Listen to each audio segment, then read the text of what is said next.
WeKanGame, honest reviews. Powered by PARAGON.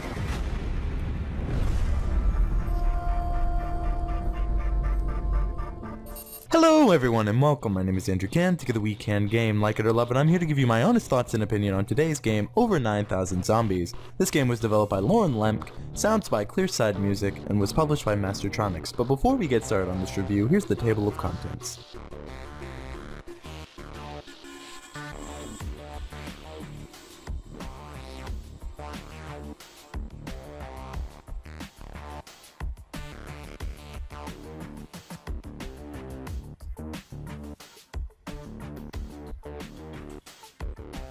Over 9,000 Zombies developer Lauren Lemke is a mathematics graduate from the University of Arizona, where he studied mathematical simulations and models of crowd-based behavior.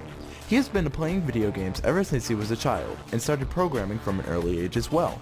Since his passion for mathematics went hand in hand with programming, Over 9,000 Zombies was created.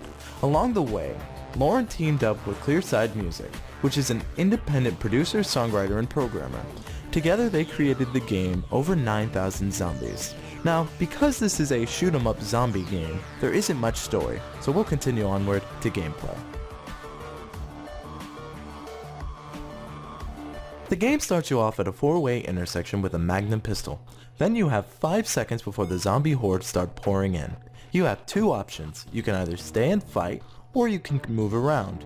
Now, to control your character, you can use the traditional keyboard and mouse, or you can plug in an external controller.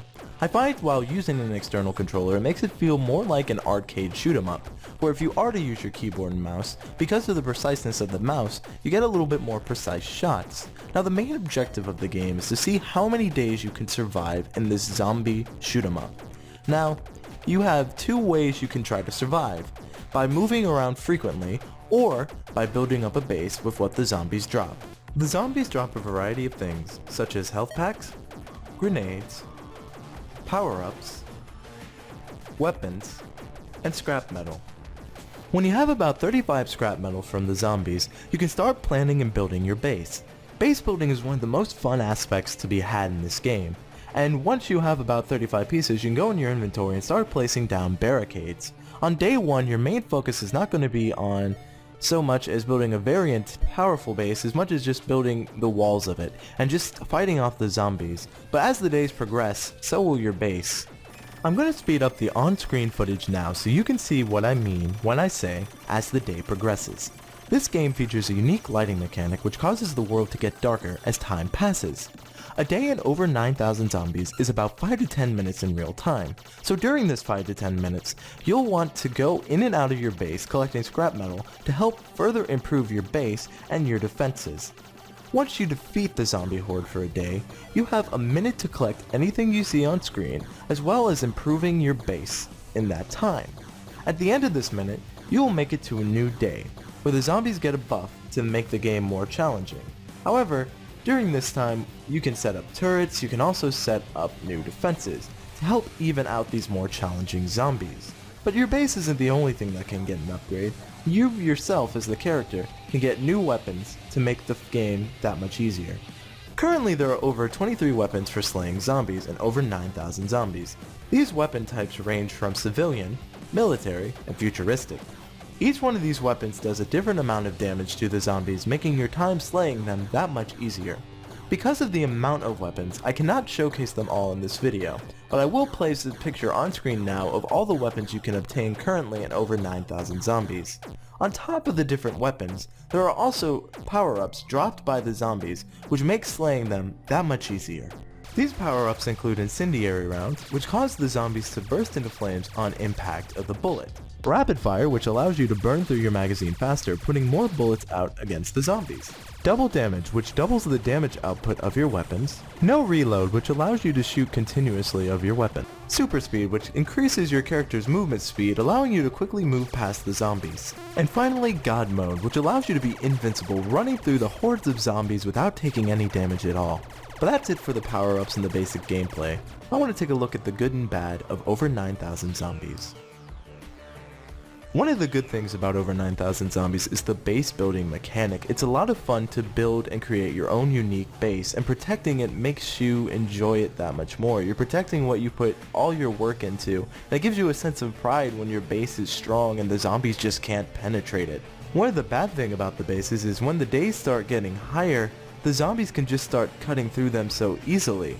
I see in the inventory and crafts screen that there are blank spaces for where you build barriers, and I hope that they add more higher level tiers of barrier like they have with turrets, because as it stands, the zombies can just break through your defenses a little bit too easily. One of the good things about this game is the weapon choice and power up choice. Separate they're powerful, but together it's just a lot of fun to mow down these many zombies just with ease, kind of like a knife through butter. It's just so simple, and it's really a lot of fun.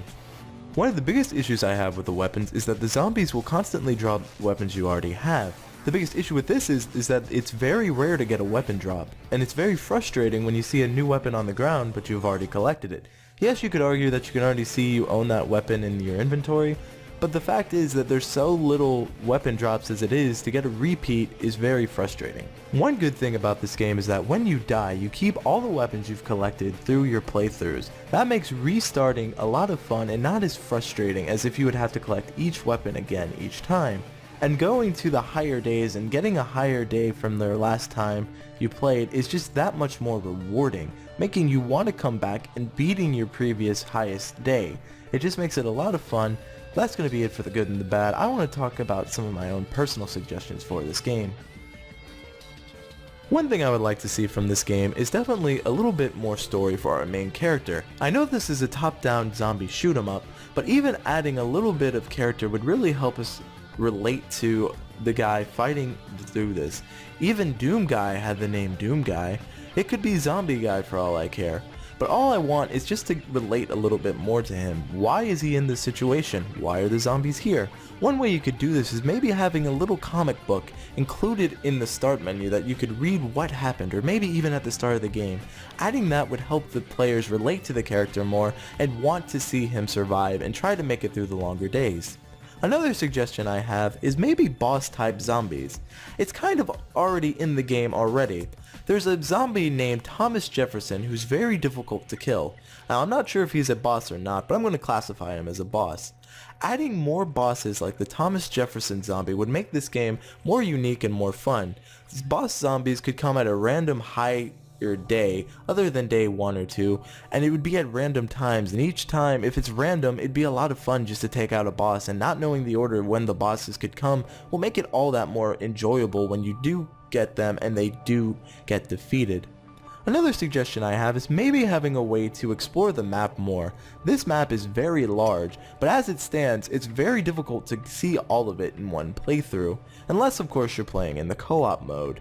Which the co-op mode does allow you because you're with another player to see more of the map, but you shouldn't need another friend to be able to see all the map. So maybe adding a bike or a car or something that you could easily get around the zombies with and just explore the map, maybe even in that minute, would just be very fun and fair. Another suggestion I have is just maybe adding more than 2-player co-op. I think this game could easily support 4 people, and 4 friends on this game would be a lot of fun. Just building a base with your friends, each collecting scrap metal and contributing to the base would be a lot of fun. But that's it for my personal suggestions. I'm going to let you know in the next one if you should consider getting this product. So the question still stands, should you get this product? I highly recommend picking up this game. The game developers are asking $7.99 USD for this game, and this game is a lot of fun and definitely worth that price. But of course, if you can get it on sale, that is great too. Now, I give this game a 7 out of 10. I give this game a 7 out of 10 because it is a fun and very solid top-down shooter, but it doesn't do too much to revolutionize the genre. Yes, it adds new mechanics with the base and such, but that isn't so much so to where it's a completely new kind of game, and it just makes the genre that much better. Now, it is important to note that this game is in early access at the time of recording this review. The reason I did a full review on it is because if you did not know this game was still in early access, it has so much content, it could be a complete game. And honestly, I want to see this game do better. It is a lot of fun, and it's one of those games where if you play single, you can put a lot of hours in, and if you play with your friends, the both of you can easily put in a lot of hours for this game. I'm going to put a link in the description to where you can get this game, and where you can contact the developers to help make this game an even better game. But that's going to be it for this review. If you like this review, you can click that video on screen now to check out my last honest review. If you like my work, highly consider hitting that subscribe button. It really does help me out. I'd like to take this time to thank my YouTube network, as well as Mastertronics for sending me this game. I'd also like to thank Clearside Music for providing the music for this episode. You can go check out Clearside in the description, as well as where to get this game in the description below. But that's going to be it. But before we go, I want to know, will you consider getting this game? Let me know in the comment section below with the hashtag over 9,000 zombies. But that's going to be it for this episode. Thank you all so much for watching. Thank you all so much for your time. And as always, I hope you have a great day. When he goes to examine, he meets the second lead character in this game. He meets Alice. Alice has her own story too.